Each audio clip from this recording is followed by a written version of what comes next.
L'équipe de Guédelon a commencé la construction du moulin en 2012. Il ne s'agit pas de faire exclusivement une charpente statique. Il s'agit de faire une mécanique qui tourne au gré de l'eau, qui tourne et qui emmène des meules presque d'une centaine de kilos et que tout ça produise de la farine. Les meules ont donné du fil à retordre aux tailleurs de pierre de Guédelon.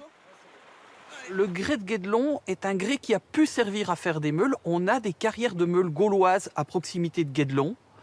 Mais pour des moulins hydrauliques et des moulins hydrauliques médiévaux, on a préféré utiliser une pierre plus dure, plus résistante, comme la pierre meulière. Couramment utilisée dans le bassin parisien, mais également au-delà.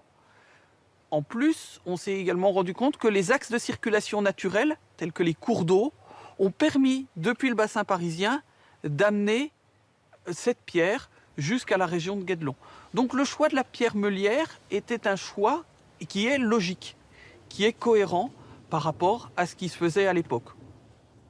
Ensuite, il y a une épreuve très très difficile, c'est l'épreuve de la taille des meules, puisqu'on travaillait de la pierre très très dure, et que les tailleurs de pierre qui étaient concernés, Mathieu et Jean-Paul, par la taille de ces meules, passaient jusqu'à 50 outils par jour qui devaient repartir à la forge, tellement la pierre était difficile à tailler.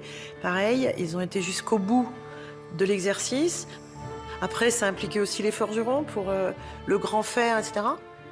J'ai sûrement parlé avant de réfléchir, parce que je ne me rendais pas forcément compte dans quoi on allait devoir rentrer.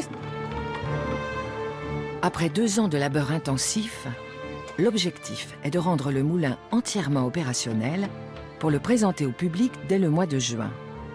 Il ne reste que 3 mois et il y a encore tellement à faire.